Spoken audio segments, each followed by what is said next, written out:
hari ini tajuk diberikan kepada saya adalah berkaitan dengan otak cerdas. Alright, otak cerdas. Okey, sekejap ya. Okey, alright. Okey. So, basically bila bercakap pasal otak, orang akan membincangkan pasal kita punya kepintaran, kecerdasan. Alright. Tetapi otak juga adalah satu organ manusia yang boleh mengalami penyakit. Contoh, okey, siapa tuan-tuan dan puan-puan maybe boleh tulis kat dalam bahagian ruangan chat, apakah contoh penyakit yang berkaitan tentang kita punya otak atau sistem saraf. Okey, maybe tuan-tuan puan-puan boleh letakkan di ruangan chat, apakah contoh penyakit ataupun apa-apa jenis penyakit yang berkait rapat dengan otak ataupun saraf kita. Maybe kita akan bincangkan, mana tahu penyakit ini adalah merupakan penyakit keturunan yang ada dalam kita punya, yes, migraine, betul tu. Otak juga berkait rapat dengan migraine, juga berkait rapat dengan otak. Alright, thank you so much Kumi. Alright, selain tu ada lagi penyakit apa yang agak-agak berkaitan tentang otak. Bila kita nampak orang semakin berusia, otak akan mengalami kemerosotan, dizziness, okay, pening kepala, okay, same goes to migraine jugalah. Alright, okay, selain tu ada lagi, kalau kita contohnya muda-muda, kita ada penyakit ni, biasanya muda-muda kita ada migraine, dizziness tu adalah common lah ya. Alright, tetapi kalau yang berusia pula, untuk kita mencegah, ada penyakit-penyakit yang selalu dikaitkan dengan otak bila kita berusia. Memandangkan tak ada, okay, saya teruskan. Alright. Baiklah, sebelum saya nak teruskan kepada produk kita, saya nak tuan-tuan dan puan-puan bawakan tentang otak itu sendiri sebab kita nak faham apa sebenarnya organ otak ni. Alright, kalau tuan-tuan puan-puan abang-abang nak tahu, otak ni merupakan salah satu organ yang besar ya dan paling rumit dalam tubuh manusia. Kenapa rumit? Sebab di otak ini manusia, masih lagi saintis terus mengkaji dan mengkaji apakah cara untuk kita memahami otak ni, sebab otak ni sangat-sangat kompleks, terlalu kompleks sampai sekarang masih lagi kajian berkaitan otak tu berterusan. Sebab sometimes contohlah penyakit yang mudah orang tak tahu sampai sekarang adalah penyakit berkaitan dengan mental. Bila bercakap pasal skizofrenia, bila bercakap berkaitan halusinasi, benda-benda macam ni masih lagi orang kata dikaji ya, sebab masih lagi tidak tahu apakah puncanya. Itu adalah contoh-contoh penyakit otak yang masih lagi dikatakan sebagai kompleks. Kemudian ia terdiri daripada lebih kurang 100 bilion, bilion saraf yang berkomunikasi melalui trilion sambungan yang dikenali sebagai sinaps. So otak ni adalah satu-satu organ yang Allah cipta sangat-sangat kompleks dan otak ni adalah segala-galanya bagi tubuh badan manusia. Seandainya otak kita tak bergerak, tak berfungsi dengan baik, maka segala tubuh badan kita akan shut off. Ibarat kita buka laptop tapi tak nampak apa-apa, gelap. Alright, totally kosong, hitam. Sebab tu otak ni adalah organ yang paling utama. Alright, kalau contohnya mata kalau kita tak nampak, mata kita mengalami masalah, so kita tak nampak. Basically kita masih boleh bercakap. Alright, kita boleh bergerak tangan kita. Contoh kalau telinga kita tidak mendengar. Okey, nauzubillah lah kita tidak dapat mendengar. Alright, apa yang berlaku adalah kita masih lagi boleh bercakap, kita boleh masih lagi melihat. Alright, tetapi bayangkan seandainya kita punya otak kita tak berfungsi, memang kita totally shut off atau kita panggil sebagai paralyzed, memang tak boleh nak buat apa-apa. Ibarat kita kaku, sekujur badan yang terkaku di atas katil. Itulah fungsi, betapa pentingnya fungsi otak dalam badan kita. Alright, so otak ni terbahagi kepada dua bahagian, satu sebelah kanan, satu sebelah kiri. Kita panggil sebagai hemisfera kanan dan hemisfera kiri. Alright, kemudian, alright, di dalam otak kita ni ada 4 bahagian lain. Kita ada kanan dan kiri. Kemudian kita ada lagi 4 bahagian. Alright, kalau tengok kat sini saya conteng Okey. Alright. Okey. Alright. Kalau tengok kat sini kita ada 4 jenis otak. 1, 2, 3, 4. Satu kita panggil sebagai frontal. Di bahagian depan kita kita panggil frontal. Kita panggil lobus frontal. Lobus frontal ni fungsinya adalah untuk menilai dan menyelesaikan masalah. Orang kata problem solving dan juga interpretation. At the same time, fungsi dekat frontal lobus ni adalah menggerakkan anggota badan. Sebab tu orang yang mengalami hentakan di bahagian kepala, contohnya dia hentak pop dekat dia punya contohnya dia driving accident, terhentak pop macam kan. Apa yang berlaku adalah orang tersebut akan mengalami penggerakan yang tidak sekata. Contohnya bila dia berdiri dan berjalan, dia akan macam terhuyung-hayang. Alright, itu dipanggil sebagai penggerakan anggota badan, at the same time menilai masalah. Dari segi kita nak menyelesaikan masalah tu dia macam lambat sangat. Lambat sangat. Itu adalah fungsi yang bahagian depan, frontal lobus kita panggil. Kemudian kita bahagian tepi tepi kat sini nombor 2 ni kalau tengok kat sini warna hijau ni warna hijau ni kita panggil sebagai lobus parietal. Alright, lobus parietal ni adalah fungsinya adalah menguruskan deria, mata kita, pendengaran kita, sentuhan kita. Pada masa yang bersama dia relate kepada kita punya stability, posisi badan. Dan juga untuk menulis. Kemudian yang ketiga adalah lobus temporal. Alright, lobus temporal ni kat bahagian tepi sini. Alright, ini kat atas kan? Ini kat tepi sini Alright. Okay, lobus temporal ni lebih kepada memori dan pendengaran. Kat mana kalau kita bila bincangkan pasal orang kata, kita banyak memikirkan pasal memori lampau. Kalau memori duka dan lara tu mesti teringat kan? Itu tersimpan dekat temporal. Tapi kalau bab memori yang gembira ni, dia kurang sikit. Tapi bab-bab yang mana yang tersakiti dan disakiti tu biasanya dia akan disimpan di bahagian lobus temporal. Tak kisahlah. Actually sebenarnya semua memori pun. Alright. Kemudian last sekali adalah occipital. Occipital dekat bahagian belakang tuan-tuan dan puan-puan. So abang-abang, kakak-kakak, bahagian belakang ni kita panggil sebagai occipital. Occipital ni adalah bahagian visual, iaitu penglihatan kita. So basically kita Tuhan ciptakan ni ada dua bahagian, hemisfera kanan dan hemisfera kiri. Pada masa yang sama Tuhan ciptakan juga ada 4 lobus. So ini adalah anatomi ataupun kita panggil sebagai orang kata organ kita secara keseluruhan. Alright. Tapi pada masa yang sama dia ada juga bahagian lain dipanggil sebagai cerebellum. Alright, sekejap ya, saya keluarkan. Ini cerebellum yang biru ni. Yang tadi kita bincang pasal cerebrum. Yang ini cerebellum. Yang ini cerebrum. Okey, ni cerebellum. Cerebellum kat bahagian bawah dan kemudian ke semua otak kita ni, alright, apa yang berlaku adalah otak kita ni akan berkait rapat dengan saraf tunjang, iaitu saraf tulang belakang kita. Alright, saraf tunjang. So otak adalah dia punya dalam bentuk bulat, bayangkan dalam bentuk bulat. Kemudian saraf tunjang kita adalah panjang ke bawah. Itu dipanggil saraf tunjang. Alright. So ini adalah otak secara keseluruhannya. Okey. Next kita teruskan kepada saraf.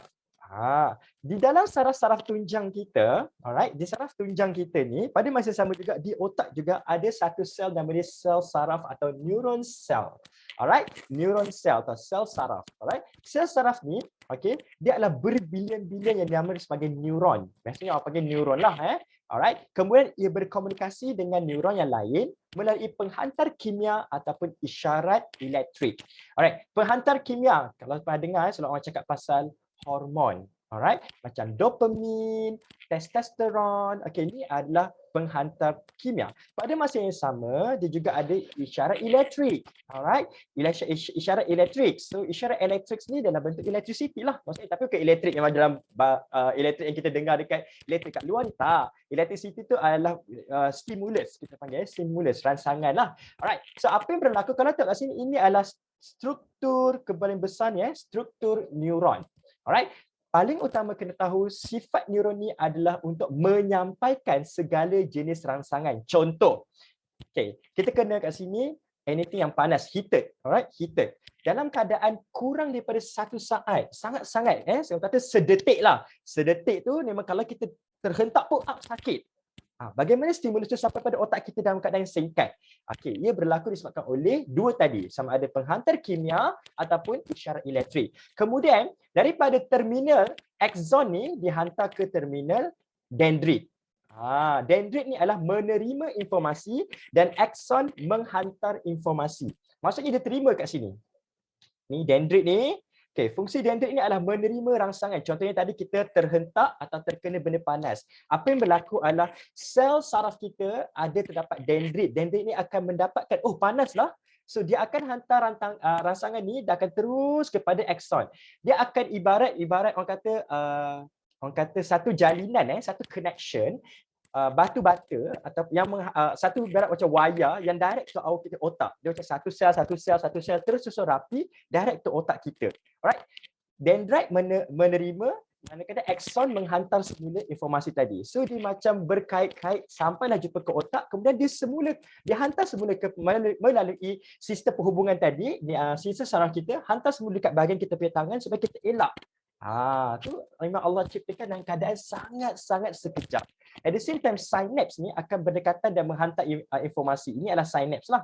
Alright, ini adalah synapse. Yang mana biasanya synapse ni dia hantar dalam bentuk isyarat kimia. Berbanding dengan yang tadi yang saya teruskan dendrit dan axon ni, dia adalah isyarat elektrik. Alright, ini adalah basically tentang kimia, tentang sel saraf. Sebab apa nanti saya akan terangkan. Kenapa tuan-tuan dan abang perlu tahu berkaitan sel saraf, iaitu sel yang paling kecil dalam kita punya otak. Alright. Okay. Sekarang ni saya nak terangkan bagaimana jenis penyakit sistem saraf yang biasa berlaku. Alright, selalu kita dengar, okay, macam penyakit biasa berkaitan dengan otak kita. So, migraine, alright, pening kepala, alright. Itu adalah kita orang kata mild atau simptom lah. Simptom tu adalah maksudnya orang kata gejala-gejala ringan yang menunjukkan kita ada masalah penyakit-penyakit lain. Contohnya macam demam, alright, kita ada masalah sesama, jangkitan bakteria. All of this akan menyebabkan simptom dan gejala yang dipanggil sebagai dizziness, pening kepala. Migraine adalah pening kepala yang berpanjangan, alright, yang menyebabkan kepada otak kita tu tak dapat fungsi dengan baik dan menyebabkan kesakitan yang melampau. Tetapi untuk penyakit-penyakit yang saraf yang common, yang saya ceritakan yang common adalah 4 ni. Yang pertama, kita pernah dengar stroke kan? So pernah dengar stroke tuan-tuan, puan-puan, abang-abang, kakak-kakak pernah dengar stroke. Biasanya orang berlaku bila mengalami darah tinggi. Alright, sesiapa yang mengalami darah tinggi sila cek tuan-tuan, sebab darah tinggi yang berlanjutan tak makan ubat, alright, apa yang berlaku dia akan menyebabkan kepada penyakit dipanggil sebagai stroke. Stroke ni adalah penyakit cerebrovascular. Ini saya terangkan, cerebro. Cerebro ni adalah daripada perkataan cerebrum tadi. Cerebrum. Alright. Alright. So, cerebrovascular ni maksudnya adalah saluran darah. Maksudnya saluran darah yang ada di otak cerebrum itu mengalami kerosakan. Sama ada dia tersumbat, alright, tersumbat ataupun pecah. Tersumbat ataupun pecah. Alright, tersumbat ataupun pecah. Itu yang berlaku. Sama ada biasanya orang cakap bila darah tinggi, tekanan darah tinggi berlaku, apa yang berlaku, saluran darah kita jadi sempit. Bila kita semakin stres, okey, tekanan darah makin tinggi, saluran darah daripada otak kita akan burst, pecah ataupun tersumbat. Kalau tersumbat di bahagian jantung, kita panggil sebagai penyakit jantung. Okey, kita panggil kardiovaskular. Tapi kalau kat otak, kita panggil cerebrovascular. Alright, pada masa yang sama dia akan menyebabkan bila saluran darah tak sampai kepada otak kita, apa yang berlaku adalah kita punya otak tak dapat oksigen. Bila tak dapat oksigen, automatically our sel saraf yang ada kat otak kita, neuron yang tak ada dalam otak kita tidak dapat berfungsi dengan baik dan akhirnya menyebabkan pada stroke. Bahasa mudah bagi Melayu bagi stroke ni orang panggil sebagai adalah paralyzed atau lumpuh. Bahasa Melayu paralyzed. Bahasa Melayu dia lumpuh lah. Bahasa Inggeris dia lah paralyzed. So paralyzed maksudnya lumpuh. Okey, boleh jadi stroke tu sebelah kanan, boleh jadi stroke dua-dua belah, boleh jadi stroke sebelah kiri. Di mana-mana yang berlaku dalam otak kita mengalami tersumbat atau pecah salur darah tersebut akan berlaku menentukan sama ada belah kanan atau belah kiri atau kedua-duanya. Itu yang berlaku. Pertama ialah stroke. Kedua, biasa orang cakap pasal dementia dan Alzheimer. Terima kasih dekat Miss Jenny Shah. Okay, Miss Jenny Shah ada menyatakan dalam di ruangan chat dementia dan Alzheimer. Alright, apa itu Alzheimer dan dementia? Alright. Alzheimer dan dementia ni adalah penyakit yang disebabkan oleh lanjut usia yang kita panggil sebagai fenomena penuaan. Okay, otak kita ni Allah ciptakan, alright, otak kita ni Allah ciptakan, dia satu organ yang mana dia boleh mengecut bila mana usia kita meningkat. Saat umur kita 35 ke 40 adalah saat bermulanya pengecutan otak kita. Seandainya otak kita tak ada exercise, exercise otak kita panggil sebagai brain exercise. Seandainya kita tak melakukan brain exercise, apa yang berlaku adalah otak kita akan start mengecut dan mulai mengecut, shrinking, kita panggil mengecut. Sedikit demi sedikit dan akhirnya pada umur yang berlanjutan seumur 70, 60, alright, 60 tahun ke atas, kita panggil sebagai lanjut usia ni, kategori warga emas ni akan mengalami fenomena yang dipanggil sebagai dementia atau lupa.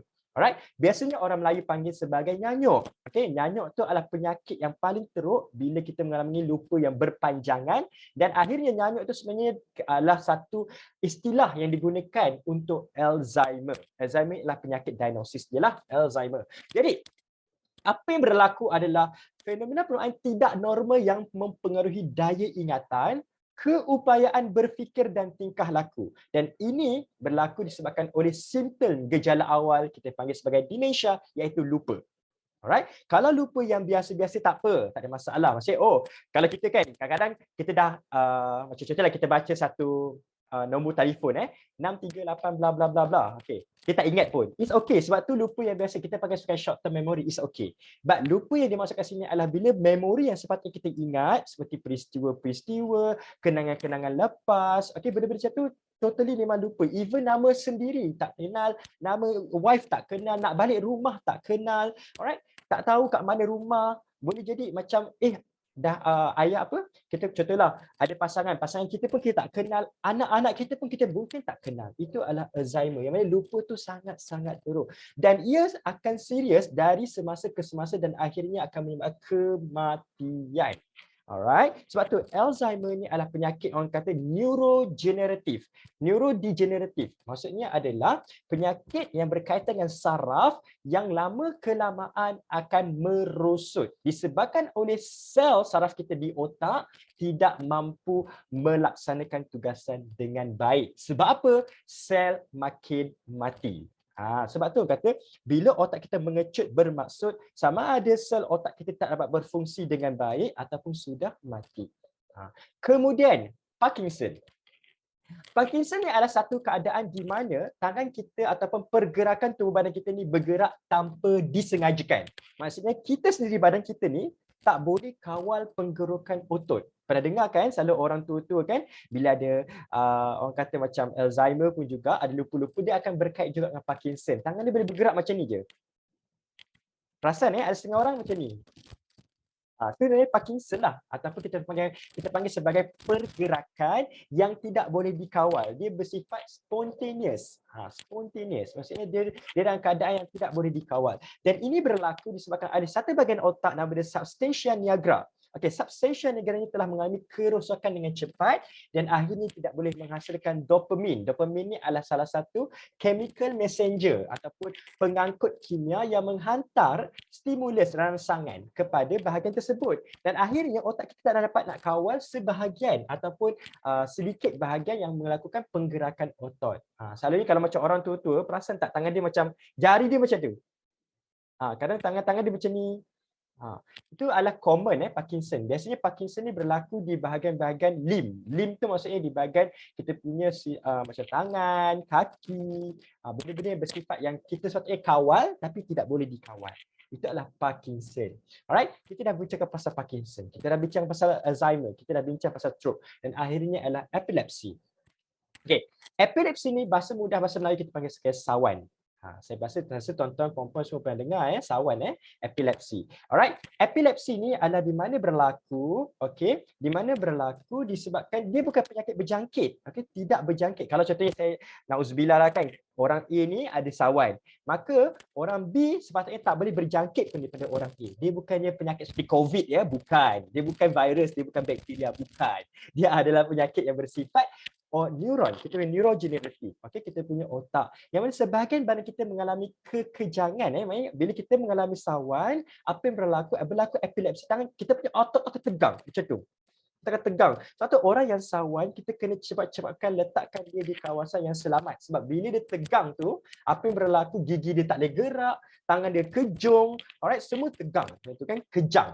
Alright, jadi kita kena tempatkan, selamatkan. Okey, letakkan dia di tempat yang selamat. Alright, kemudian kadang-kadang dia tak boleh kawal dia punya pengeluaran urin iaitu penghasilan air kencing. Sebab tu bila setengah orang kena sawan, apa yang berlaku adalah dia akan terkencing dengan sengajanya, najis pun keluar dengan seganya semasa dia sawan. Jadi epilepsi ni adalah sebahagian bahagian otak tu mengalami kerosakan. Jadi tuan-tuan puan-puan kena tahulah ini adalah 4 penyakit common yang berlaku sebabkan oleh sistem saraf. Jadi kenapa ia berlaku? Ini adalah puncanya. Okey, kalau ikutkan semua penyakit-penyakit tadi tu dia berkait rapat sama je, lebih kurang sama je. Alright, apa yang berlaku adalah pertama sekali kita tengok kat sini adalah redox imbalance. Alamak. Sekejap ya. Alright. Kita panggil sebagai redox imbalance. Alright, sekejap. Alright, ni redox imbalance. Redox imbalance ni adalah dimaksudkan adalah bahasa mudahnya yang selalu kita pakai adalah kita panggil sebagai sekejap lupa perkataan tu. Redox imbalance adalah ketidakseimbangan apa Allah Sayyidina Muhammad ketidakseimbangan radikal bebas. Itu saya cakap kata radikal bebas. Redox ni adalah radikal bebas bahasa mudahnya lah. Alright, radikal bebas yang berlarutan. Sebab tubuh kita memang akan menghasilkan radikal bebas. Itu secara internally dalaman kita memang kita akan menghasilkan radikal bebas. Contohnya melalui stres. Contohnya melalui kita punya hormon yang tidak sekata ketika period, contohnya perempuan dari period kan. So hormon yang tidak sekata juga menyebabkan kepada radikal bebas. Pada masa yang sama, luaran, faktor luaran seperti pemakanan, alright, seperti cahaya matahari, alright, apa-apa sahaja yang berkait dengan luaran juga akan mempengaruhi, alright, seperti pollution, udara yang tidak yang tidak bersih, alright, merokok. Semua ini akan menyebabkan kepada radikal bebas atau bahasa mudahnya kat sini dipanggil sebagai redox imbalance. Di mana redox imbalance ni akhirnya menyebabkan kepada neuronal apoptosisnya. Neuronal apoptosis. Neuronal apoptosis itu apa? Neuronal apoptosis adalah dimaksud bahasa mudahnya kita boleh kata sebagai sel mati. Apoptosis itu adalah mati, neuronal itu adalah sel neuron kita telah mengalami pengecutan dan mati ataupun damage lah, bahasa mudahnya rosak lah. Sama ada sel tersebut rosak atau sel tersebut mati. Alright. Ini adalah orang kata kesan terakhir. Tetapi apa yang menyebabkan redox imbalance ni? Macam saya cakap tadi, faktor luaran dan faktor dalaman. Pada masa yang sama kalau tanya ada metal dyshomeostasis. Metal dyshomeostasis adalah bila otak kita ni dia boleh terganggu disebabkan unsur-unsur surih macam mineral. Metal contohnya paling mudah kita tengok iron, zinc, benda-benda ni bagus untuk otak kita. Tetapi ada juga mineral-mineral yang merosakkan tubuh kita. Contohnya macam plumbum, alright. Contohnya macam acrylamide, alright. Contohnya lagi mineral apa yang merosakkan tubuh badan kita? Segala jenis bahan-bahan kimia yang lain lah atau metal-metal yang lain, mineral yang lain lah. So banyak lagi sebenarnya metal-metal yang ada di dalam unsur bumi. Sebab tu kalau perasan pernah dengar tentang pencemaran sungai Kim ya. Alright, pencemaran sungai Kim tu kalau berlarutan, apa yang berlaku adalah dia akan menyebabkan kepada masalah sistem saraf dan akhirnya bukan kita sahaja yang kena tau, tetapi generasi yang kita lahirkan juga boleh kena. Sebab tu kalau perasan isu yang berlaku di Hiroshima, masa Perang Dunia Kedua adalah isu bom nuklear. Bom nuklear ini telah menyebabkan sistem DNA yang ada pada otak kita juga berubah. Sebab tu kelahiran yang berlaku selepas kesan daripada Perang Dunia Kedua tadi adalah penyakit genetik yang tidak boleh diubah dan kebanyakan dia adalah ada daripada otak tadi. Kemudian seterusnya mitochondrial dysfunction. Alright, mitochondrial dysfunction ya. Ni mitokondria. Mitokondria ni fungsinya apa? Mitokondria ni adalah satu orang kata sel yang sangat kecil dalam kita satu sel. Satu sel kita besar, ada nukleus. Dekat nukleus tu ibarat kita punya kilang pemprosesan lah. Mitokondria ni adalah pusat untuk menghasilkan tenaga. Seandainya mitokondria ni tidak dapat berfungsi dengan baik, maka sel kita tadi tu dia tak boleh menghasilkan kilang dia. Energi dia tak ada. Bila energi tenaga tak ada, apa yang berlaku itulah yang dipanggil sebagai redox imbalance. Kesan tadi sel dia akan mengecut. Alright, disebabkan oleh radikal bebas tadi. Alright. So ketiga-tiga ni menyebabkan kepada kita paling mudah kita panggil neural apoptosis, iaitu kematian sel ataupun kerosakan pada sel. Saya tak nak terangkan yang ini yang hijau ni. Yang hijau ni semua totally about chemical basis lah, biochemical basis. So it's not good untuk saya terangkan dengan lebih detail lah. Cuma saya nak bagi tahu bahawa ketiga-tiga faktor ni iaitu segi metal dyshomeostasis, radikal bebas, mitokondria disfungsi maksudnya mitokondria yang tidak berfungsi dengan baik akan menyebabkan kepada kita panggil sebagai kerosakan sel pada neuron di otak kita. Alright. So tuan-tuan saya harap faham ya dengan kita punya perbincangan yang lebih ketat. Jadi, apakah kita punya mekanisme untuk menjaga kesihatan otak kita? Pertama sekali adalah tidur yang mencukupi. Ini paling penting.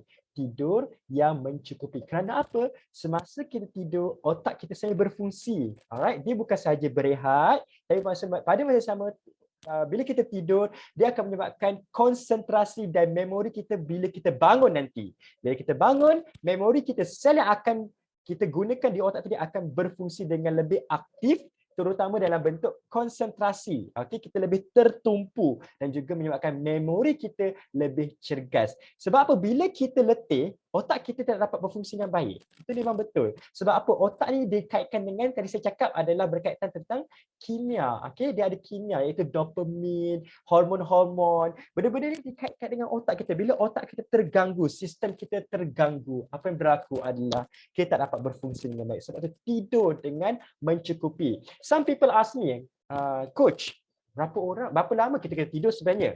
Alright, tidur yang mencukupi ni dia depend kepada kita punya badan. Kita panggil sebagai biological clock. Pernah dengar Okay, biological clock. Alright, most of the time kita panggil sebagai circadian rhythm. Kalau macam kita baca sains kan, kita ada circadian rhythm ataupun bahasa mudahnya kita panggil sebagai biological clock. Okay, kita punya jam biologi. Jam biologi kita biasanya akan tidur lebih kurang dalam 4 jam ke 8 jam.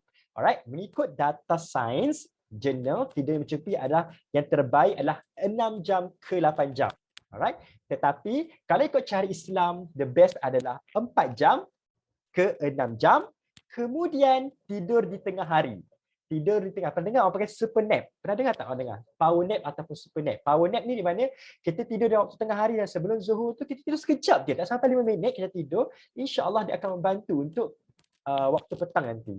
Sebab tu kita panggil sebagai power nap. So dalam ikut Islam, kajian memang ada, iaitu kita tidur 4 jam ke 6 jam di waktu hari biasa.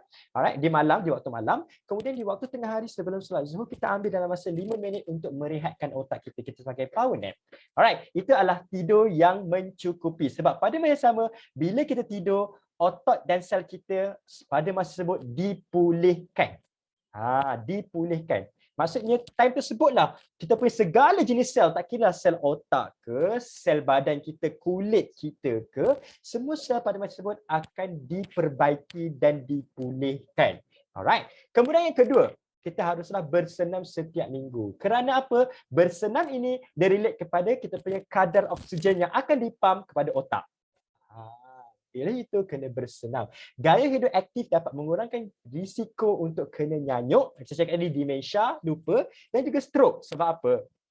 Bila kita bersenam, salur darah kita akan lebih lancar. Pada masa yang sama dia mengurangkan tekanan darah dan akhirnya dia akan mengurangkan risiko kena stroke. Dan oksigen yang disupply kepada otak kita akan teratur.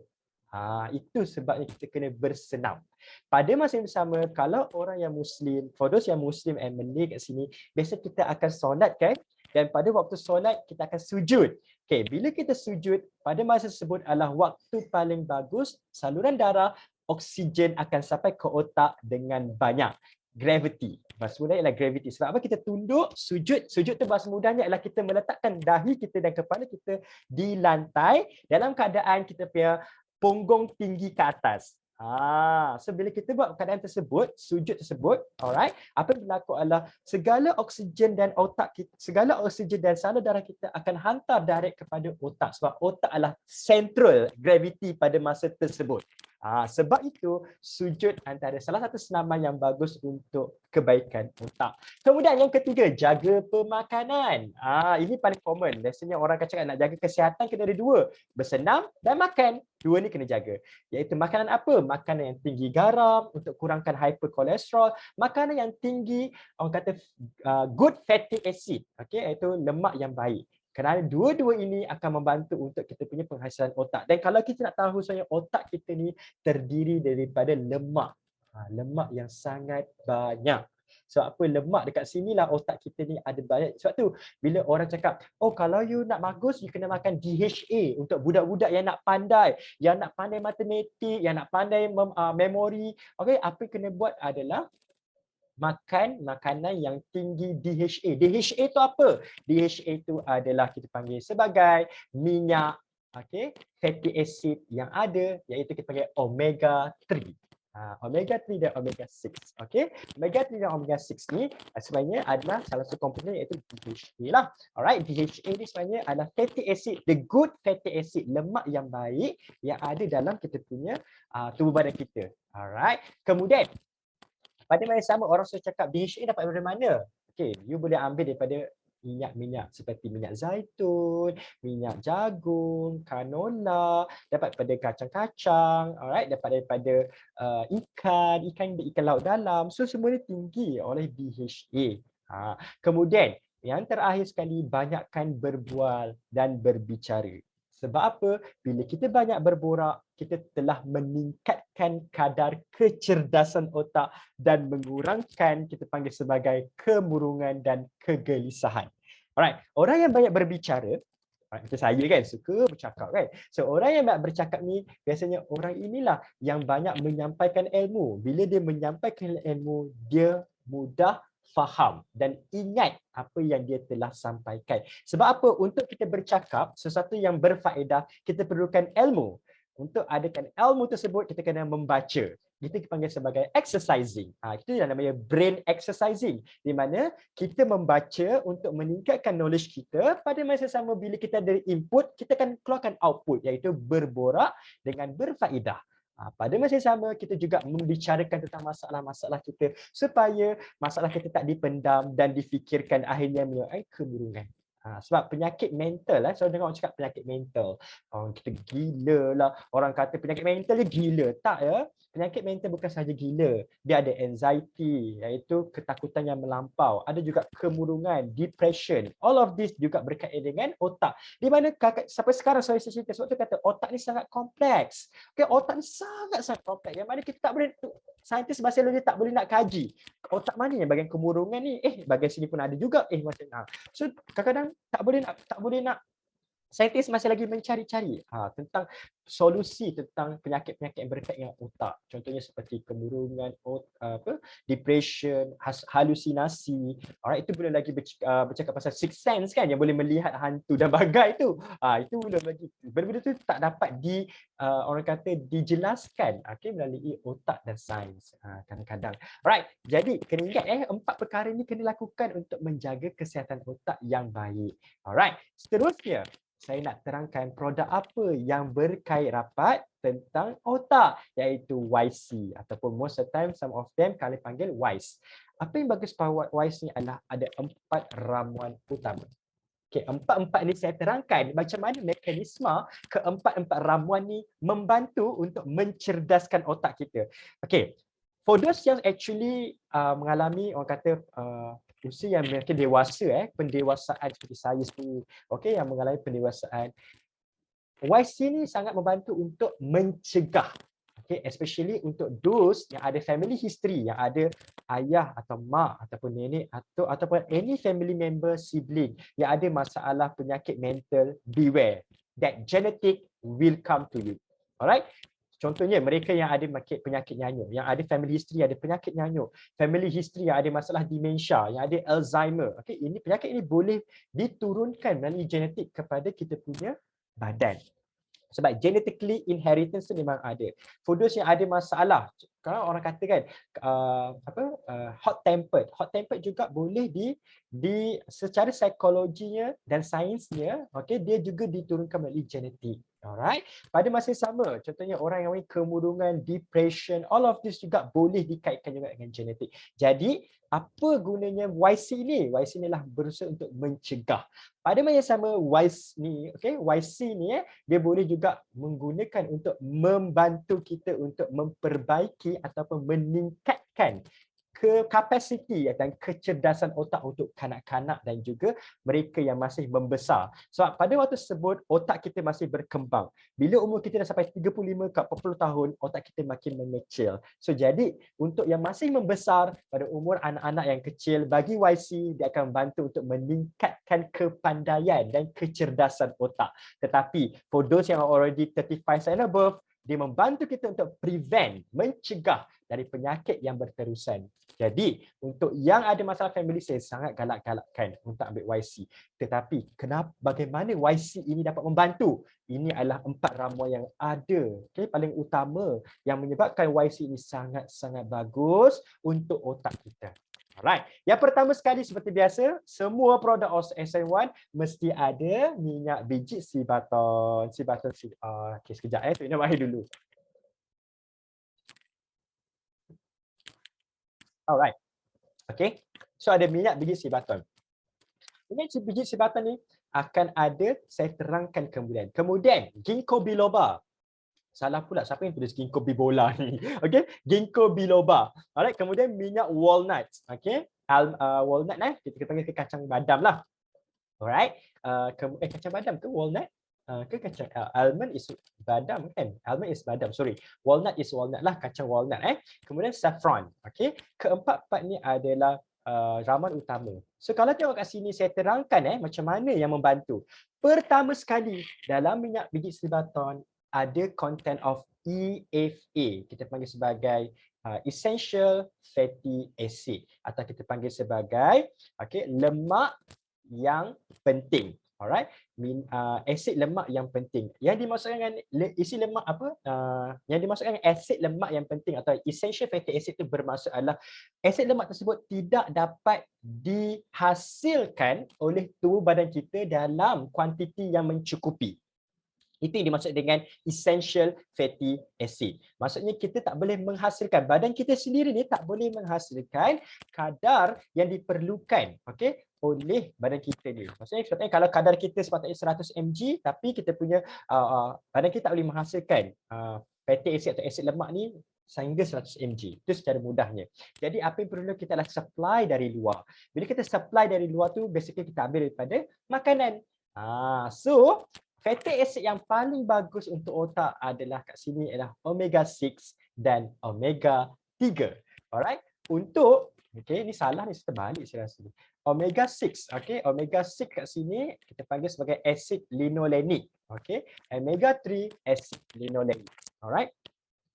So kalau kita nak tahu bahawasanya omega 6 dan omega 3 ni banyak kat mana? Most of the time adalah daripada sumber seperti kacang soya, daripada kacang-kacang yang saya cakap tadi, nuts macam badam, almond, semua ni. Memang ada banyak. Tetapi kalau tuan-tuan puan-puan nak tahu, minyak biji sebaton juga kaya dengan omega 6 dan omega 3. Dan omega 6 dan omega 3 juga akan menyebabkan kepada DHA tadi.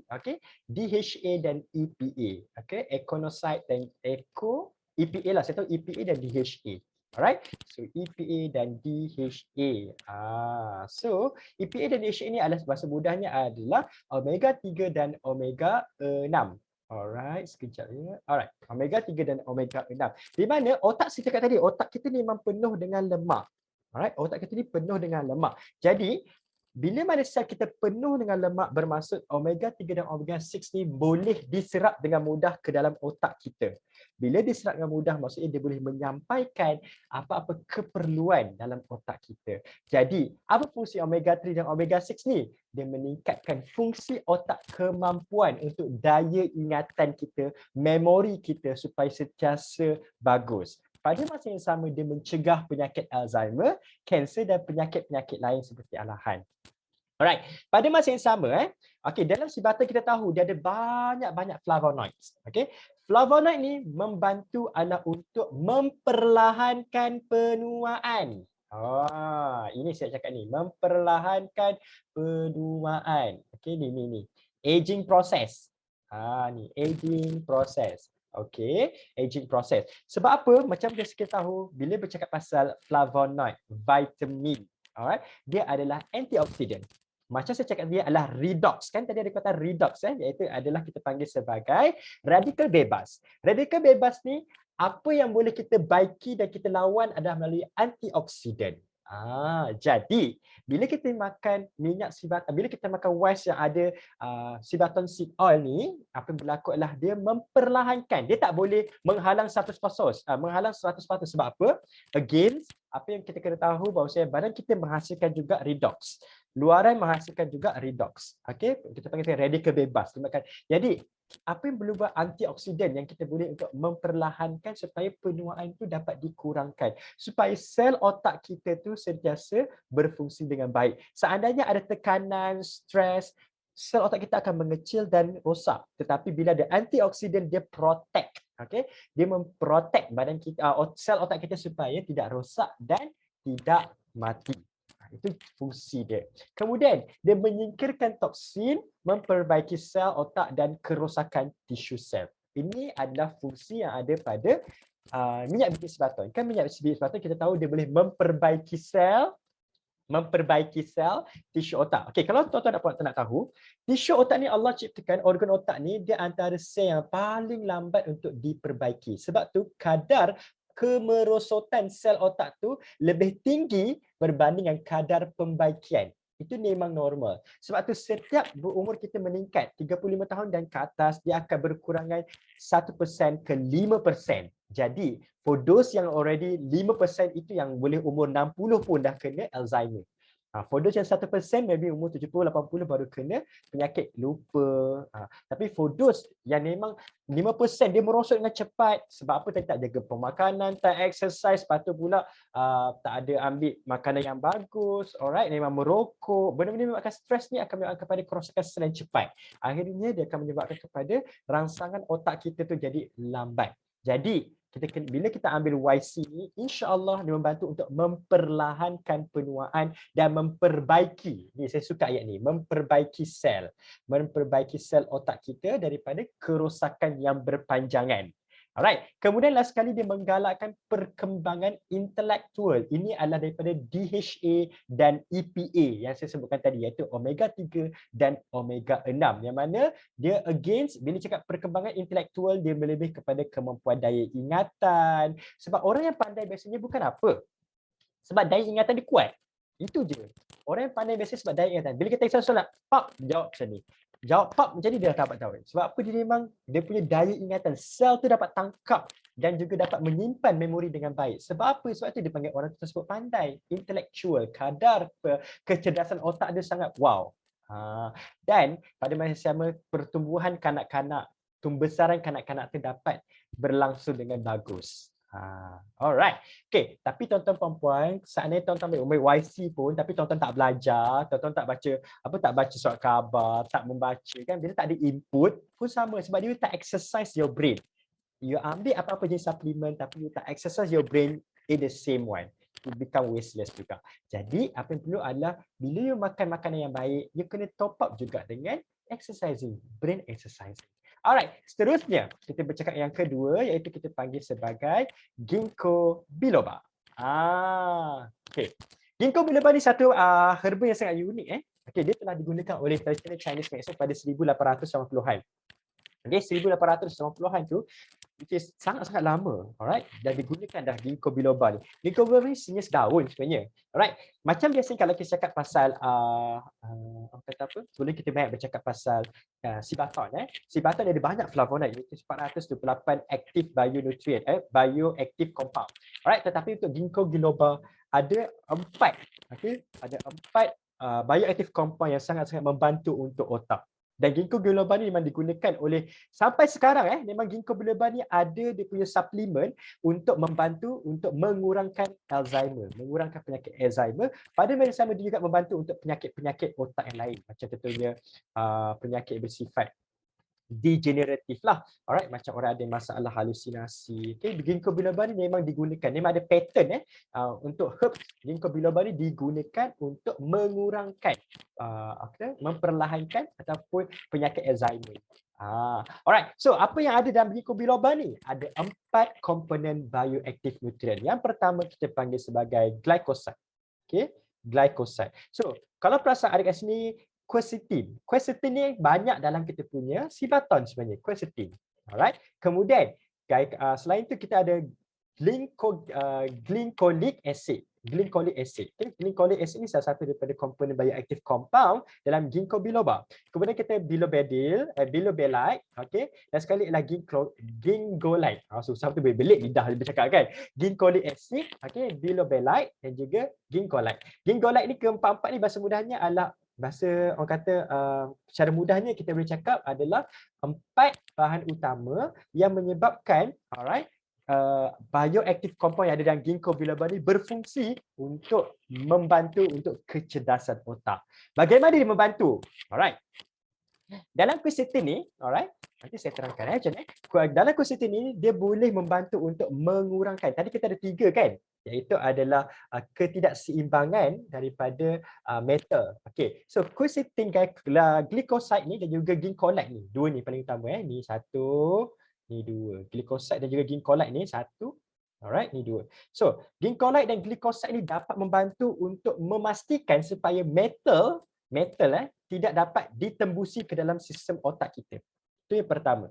Kedua, ginkolide dan glycoside ni dapat membantu untuk kita punya mitokondria. Mitokondria itu dapat berfungsi dengan baik.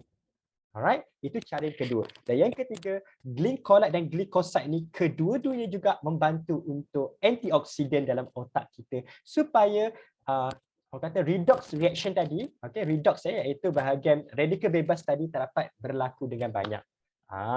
Pada masa yang sama, glycolic acid dan juga bilobelide ni berfungsi juga untuk mengurangkan kadar, kita panggil sebagai kadar radiaktif radikal bebas tadi. So keempat-empat ni fungsi sebagai antioksidan dalam otak kita. Pada masa yang sama, ginkolide dan glycoside ni membantu untuk menyeimbangkan supaya badan kita, otak kita ni tak dapat ditembusi oleh metal, dan ginkolide ni juga tak dapat ginkolide dan glycoside ni juga dapat membantu untuk kita punya sel mitokondria dapat berfungsi dengan baik. Itu caranya. Jadi bila keempat-empat ni melakukan aktiviti mekanisme tadi, apa yang berlaku dapat mencegah penyakit Alzheimer, atau kita panggil mengurangkan kemerosotan otak supaya penyakit Alzheimer kita dapat dielakkan. Pada masa sama dia meningkatkan daya ingatan dan akhirnya mengurangkan vertigo. Vertigo tu adalah ketidakseimbangan. Contoh yang vertigo berlaku adalah kita berjalan tapi bila kita kalau orang tu ada masalah masalah mental, bila dia berjalan dia akan terhuyung hayang. Itu adalah vertigo, ketidakseimbangan. Alright, terhuyung hayang. Kemudian pada masa sama, kesemua neutron yang ada dalam ginkgo biloba ni membantu untuk sistem saraf. Kan kita cakap pasal mitokondria.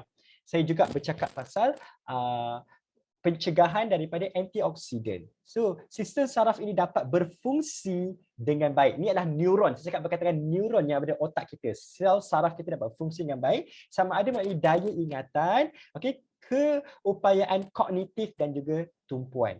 Alright. Pada masa yang sama, bekalan darah otak dapat disalurkan dengan bagus dan baik ke otak kita.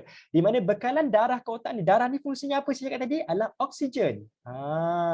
Bila kata oksigen supply ni bagus, maka dia membantu kepada kita yang mitokondria tadi. Mitokondria tu menghasilkan tenaga, maka sel kita dapat berfungsi dengan baik. Bila oksigen supply kurang, sel kita tak dapat menghasilkan tenaga dan akhirnya sel kita tak dapat berfungsi. Bila sel tak dapat berfungsi, sel akan mengalami kemerosotan dan akhirnya mati. Okey, kemudian mengekalkan peredaran darah. Ini berkait rapat tentang salur darah. Alright, salur darah yang sihat dan menyingkirkan sisa dalam vaskular. Okey, sisa tu maksud saya adalah toxicity lah, toksin, dan mencegah trombosis otak. Trombosis itulah pecah, salur darah kita pecah dan akhirnya menyebabkan stroke. So, ini yang berlaku dan keempat-empat ini berfungsi dengan baik supaya kita punya otak tadi dapat berfungsi dengan baik. Ini adalah cara bagaimana ginkgo biloba membantu. Alright. Kemudian seterusnya, ini adalah minyak walnut. Selalu kan kita cakap pasal kacang tadi, saya cakap walnut, almond. Kita banyak bercakap pasal kacang. Dan walnut ni antara kayanya adalah dengan kaya omega 3 iaitu DHA, asid linolenic. Dan kanak-kanak digalakkan sebab untuk kanak-kanak ni dia membesar, otak dia masih lagi membesar. Sebab tu kalau perasan selalunya kalau Mak Saleh dia akan perkenalkan untuk anak-anak dia orang adalah minyak cod, minyak ikan. Alright, minyak ikan. Pada masa sama dia galakkan untuk makan banyak kacang-kacang. Di Malaysia, kacang-kacang ni bukan satu kita panggil sebagai common. Alright, kacang kat Malaysia yang paling mudah adalah kacang soya. Itu pun kacang kat soya pun tak banyak. Yang banyak semua adalah kacang-kacang kekacang kita panggil sebagai kacang macam bean. Bean. Tetapi untuk kacang nuts dia beza antara kacang dan kekacang, bean dan nuts. Nuts ni banyak kat luar negara. Kat Malaysia ni cuma ada satu je biasanya, kacang gajus. Tapi kat Malaysia ni kacang gajus ni jarang promote. Biasanya kita selalu makan kacang apa yang bagus, walnut, almond, kacang-kacang macam ni. Tapi sebenarnya gajus pun bagus juga. Alright. Pada masa yang sama, alright, bean tu adalah kekacang. Bean ni contohnya kekacang ni biasanya ambil daripada mana? Alright, kalau biasanya paling tinggi yang banyak omega ni adalah dari segi soybean yang selalu kita dengar. Alright, tapi untuk yang macam kekacang macam bean lain macam red bean semua tu ada tapi sangat sikit. Jadi kalau nak bagus memang kena ambil nuts, iaitu kacang. Okay, nuts lah iaitu kacang. Dan paling bagus biasanya adalah walnut. Tapi dalam kita punya tuan-tuan dan puan-puan tak perlu nak beli mahal-mahal, kacang-kacang itu sangat mahal. Jadi pakai je Wise. Wise ni memang dah ada dah minyak walnut.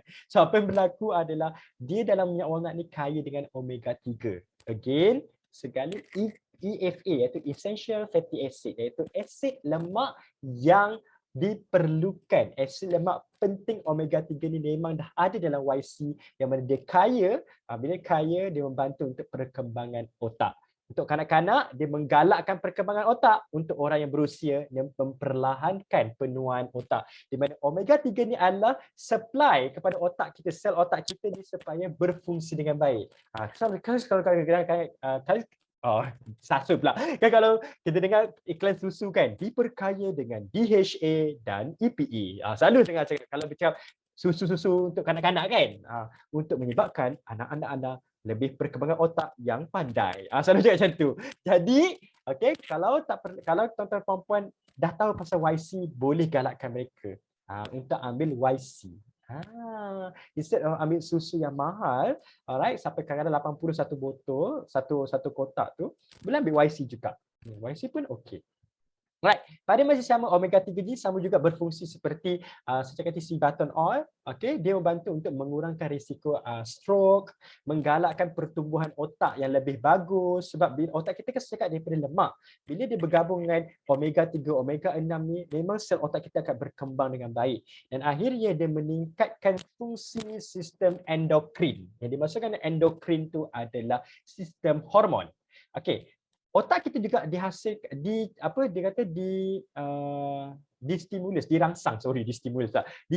dengan sistem kimia. So jadi kalau kita happy, ada hormon-hormon happy yang akan dikeluarkan seperti hormon dopamin, hormon stres ke dopamin lah, hormon macam-macam hormon lah So this hormon akan menggalakkan supaya kita punya mutu kualiti hidup kita sentiasa ceria, senyum dan pada masa pembesaran tu akan lebih bagus. Itu sebab yang minyak walnut berfungsi. Apa yang penting dia ada omega 3 DHA ni lah. Alright. Dan last kali saffron. Saffron ni adalah herba yang paling mahal di dunia. Antara herba yang paling mahal lah. Herba tu maksudnya ramuan tu kalau kita nak masak. Saffron ni adalah herba paling mahal. Actually saffron ni adalah orang kata senggugut kita panggil. Apa sesungut? Sesungut bunga je sebenarnya. Alright. So bayangkan dekat saffron ni ada 3 jenis bahan utama dia iaitu croquin, CROCRN, croquin, quercetin dan juga safranal. Okey, yang memberikan warna adalah crocin dan quercetin yang memberi bau harum. Safranal ni dia memberikan rasa pahit. Rasa pahit safranal. Tapi kalau crocin dan quercetin memberikan bau yang wangi dan juga warna merah tadi, quercetin dan ketiga-tiga ni adalah bahasa mudahnya adalah kita panggil sebagai biokimia, active compound, okey, sebatan bioaktif yang bagus untuk badan kita. Apa yang bagus adalah crocin ni, okey, saffron ni memang digunakan pada zaman-zaman dahulu especially untuk zaman-zaman Genghis Khan. Alright, memang digunakan saffron untuk mengurangkan kadar kemerosotan otak mereka. Alright, pada masa sama tabib-tabib Cina ni menggunakan saffron untuk tabib-tabib Cina juga tabib-tabib di Tibet dan juga India, right? Semua menggunakan saffron sebagai ubat untuk menghilangkan penyakit sakit kepala. Saffron ni. Alright. So saffron ni apa yang perlu adalah dia meningkatkan aliran darah. Okey, aliran darah ke otak kita. Bila oksigen supply kita datang dengan cepat kepada otak kita, basically dia akan mengurangkan rasa ketidakselesaan tersebut. Dan akhirnya cardiocerebrovascular, iaitu bahagian otak kita tu dapat mendapat oksigen supply yang cukup, sel dapat berfungsi dengan baik. Kemudian dia mengurangkan penyumbatan. Ketiga-tiga ni berfungsi sebagai antioksidan yang mana dia mencegah daripada sumbatnya salur darah kita dekat otak. Itu cara dia. Alright. Kemudian anti kemurungan, anti anxiety, kegelesihan dan memperbaiki gangguan obsesif kompulsif. Obsesif kompulsif ni maksudnya OCD lah obsessive compulsive disorder. Di mana kalau orang tu kayak contohlah dia suka susung warna merah tu, hanger warna merah je, tak ada warna lain. Lepas tu kalau dia tengok macam ada masalah kan, dia bukannya warna merah yang perfectionist tak. Perfectionist tu maksudnya dia akan susu cantik merah, kira biarkanlah. Kemudian tapi kalau OCD ni kan, dia tengok warna merah akan tunggu sampai setengah jam. Setengah jam nak susun tu, setengah jam dia tunggu. Itu OCD. Kemudian OCD yang lain adalah kalau kita contohnya lah kita basuh tangan. Kita basuh tangan macam orang yang perfect tu, orang yang perfectionist, dia akan biasa basuh tangan, okey dah ambil basuh-basuh, seminit dah habis. Orang yang OCD adalah dia dah basuh. Dia keluar, macam kotor lagi tak rasa, dia basuh lagi. Keluar lagi. Lepas tu dia basuh lagi. 3, 4, 6 kali. Dia akan basuh tangan. Itu namanya OCD. Dan OCD memang wujud Alright. So, saffron ni digunakan untuk orang-orang yang macam ni. Sebab apa? Ada quercetin dan crocin. Quercetin dan crocin ni memang fungsinya adalah supaya kita lebih alert, fokus pada masa sekarang. Itu cara dia. Quercetin dan crocin ni, sebab tu kalau kita pasal anti kemurungan. Okay? Anti kegelisahan, anxiety, depression dan juga OCD. Ketiga-tiga ni berkait rapat dengan masa lampau. Di mana otak kita ni asal fikir je, aku dah buat ke belum? Itu salah satu pada obsessive compulsive disorder lah. At the same time, orang yang ada masalah kegelisahan, anxiety, dia fikir bukan, dia overthinking. So saffron ni berfungsi, crocin dan quercetin yang ada dalam saffron ni berfungsi adalah untuk kita fokus pada masa sekarang. Kemudian sebab tu bila kita fokus, dia dapat meningkatkan keupayaan pembelajaran dan daya ingatan. Ini paling penting. Sebab tu bila kita fokus, kita ni manusia ni, kalau nak tahu kita boleh fokus lebih kurang 15 minit ke 30 minit je. Siapa dapat 30 minit tu memang totally pandai. Biasanya dia akan 15 minit ke 30 minit, kemudian kita perlu rehat. Alright, bila berehat, dalam masa 5 minit kita boleh sambung balik.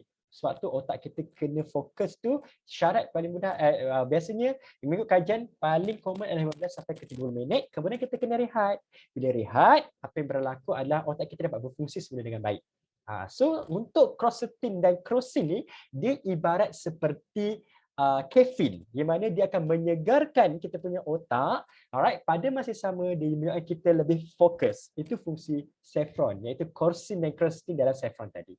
Dan akhirnya dia melegakan penyakit neurologi mental atau penyakit penuaan. So berbuih-buih saya menceritakan bagaimana keempat-empat ramuan ni dapat membantu. Bila kita tengok empat-empat ramuan digabungkan, boom, jadilah YC. YC ni apa? Dia adalah sejenis suplemen yang mana ada 4 ramuan ni membantu untuk otak kita. Alright. Okay, so ini adalah peringkat-peringkat yang orang kata stages bila kita ambil. Di tahap permulaan dalam sebulan, okay, pelbagai bahagian aktif akan bertindak dengan cepat pada pusat saraf otak kita, di tunjang kita untuk memperbaiki sel otak kita, pada saya mengurangkan supaya tidak berlaku banyak kerosakan lagi. For those yang umur dah 50, 40, kita akan mengalami kemerosotan otak. Tapi bila kita ambil YC ni, dia akan berusaha untuk mengurangkan kemerosotan tadi. Okey, pada masa sama dia cuba memperbaiki. Walaupun saya cakap tadi adalah kemerosotan tu akan lebih banyak daripada pembaikian, betul? Tapi dia akan mengurangkan supaya pembaikian itu dapat dilakukan dengan sekata. Alright. Kemudian pada masa sama, dia punya kualiti tidur akan jadi lebih baik, sensitif dan juga daya ingatan kita lebih cepat. Okey. Dalam fasa seterusnya pembaik pulihan, kita panggil sebagai regenerative, sel otak baru kita akan dihasilkan dengan lebih banyak dan mempercepatkan pertumbuhan sel. Sebab apa? Ini berlaku disebabkan oleh quercetin yang ada dalam, flavonoid yang ada dalam kita punya YC tadi, iaitu datang most of the time daripada minyak biji sebaton. Alright, pertumbuhan. Okay? Genetik kita akan diperbaiki dan lebih baik pulih. Akhirnya kita punya anak-anak kita yang lahir tu mendapat otak yang lebih cergas. Alright, dan akhirnya pengukuhan, iaitu sustainability. Alright, di mana perkembangan tu akan sustain, terutama untuk budak-budak yang baru membesar, dia akan berterusan. Kita akan nampak perbezaan kepintaran anak kita dan kecerdasan otak anak kita tu akan lebih pandai anak aku, macam tu. So ini adalah 4 stages yang akan berlaku bila kita ambil YC. Okay. Jadi yang terakhir, kita tengok kepada kaedah pengambilan dan penyimpanan. Alright, untuk kanak-kanak kita target ambil 2 biji sehari. Alright, untuk orang dewasa yang biasa, yang normal, tak ada masalah, pada umur 30 ke 40 yang jenis yang macam tak ada masalah apa-apa, boleh ambil 2 biji sehari. Dan untuk menjaga kesihatan yang orang yang masalah, contohnya ada masalah, memang dah ada masalah darah tinggi, memang dah ada masalah orang kata degeneratif lah, lupa-lupa, umur 50 ke atas ni, kita memang suggest tak ambil 4 biji sehari lah. Dan kalau boleh ambil dengan air suam dan simpan di tempat yang sejuk dan kering. Alright, kemudian Q&A. Okay, alright, boleh tak wanita hamil dan menyusu mengambil YC? Tidak disarankan kerana ibu mengandung dan menyusu ini physical sensitive. Alright, sebab YC ni dia akan direct to otak. Kita nak benda tu akan mengganggu untuk anak kita nanti. Alright. Kemudian berapakah umur yang dibolehkan untuk mengambil YC? 3 tahun ke atas. Alright. Dan YC ni vegan, jangan risau, you boleh ambil. Vegetarian semua boleh ambil. Boleh tak saya mengambil YC sementara saya mengambil ubat doktor yang mengobati otak, perubatan tradisional dan suplemen kesihatan? Boleh, jangan risau. So for those yang ada masalah mental, yang sedang mengambil ubat untuk masalah mental. Masalah mental ni kalau cakap masalah gila tau, tak ya, jangan salah anggap. Bila orang cakap masalah mental tu, dia berkaitan dengan segala jenis penyakit otak. Alzheimer ke, nyanyuk ke, apa-apalah sawan ke, boleh ambil YC ni tapi dengan syarat jarakkan 1 jam daripada ubat yang kita makan. Alright, boleh tak ambil YC semasa haid? Boleh, tak ada masalah. Alright, kemudian kita tengok kat sini, adakah saya perlu mengambil YC untuk jangka masa yang panjang? Mengikut keperluan. Kalau you all dah ada, for those abang-abang kakak-kakak yang ada memang ada dah masalah. Ada tahu, ada parents kita yang ada masalah degeneratif ni yang ada Alzheimer, nyanyuk dah ada, stroke dah ada. So memang kita suggestkan untuk ambil jangka masa panjang. Terutama sekali dalam masa 6 bulan yang berturutan, berhenti kemudian tambah lagi dalam masa 6 bulan yang seterusnya. Boleh tak saya ambil YC sekiranya mempunyai tumor di dalam otak? Boleh. Sebab apa? YC ni dia membantu untuk antioksidan. Bila berkaitan dengan antioksidan, dia mengurangkan kadar tumor kita merebak dengan cepat. Alright. Bolehkah saya mengambil YC untuk menambah ketinggian badan sekiranya saya berumur lebih daripada... Okey. YC ni juga sebenarnya, antara fungsi YC juga adalah untuk meningkatkan perkembangan kanak-kanak ataupun ketinggian. Alright. Tetapi untuk sekiranya berumur 5 tahun, ia berbeza mengikut setiap individu. Sekiranya tergolong dalam lewat perkembangan, dia boleh lagi berkembang. Tapi kalau orang yang memang setengah orang tu memang dah terbantut pada umur 18 tahun, dia dah kata ketinggian dia kat sampai situ je, memang tak boleh lah. Tapi setengah orang memang boleh. Dia depend. Alright, at the end itu saja daripada pihak saya. Saya ucapkan terima kasih kepada tuan-tuan puan-puan yang hadir pada hari ini. Maka selesai sudah saya punya kisah dan juga celoteh saya berkaitan tentang kecerdasan otak. Tapi sebelum tu saya nak hebahkan kepada tuan-tuan puan-puan. Okay, hari Khamis ni kita ada Facebook Live. For those yang tak kerja, yang boleh tengok online, boleh tengok. Kita akan tajuk hari ini adalah tajuk hari Khamis ni berkaitan dengan kurus tanpa bersenam. Fakta atau auta. So pada hari Khamis ni 26 hari bulan pukul 1.45 PM lah, lebih kurang dalam pukul 2, boleh masuk pukul 2. Alright, saya Faisal sekali lagi, saya ucap terima kasih seadanya tuan-tuan dan tuan-puan faham atas apa yang saya berikan, informasi yang saya sampaikan hari ini. Tuan-tuan boleh, puan-puan boleh nyatakan di bawah ruangan chat. Faham. Terima kasih.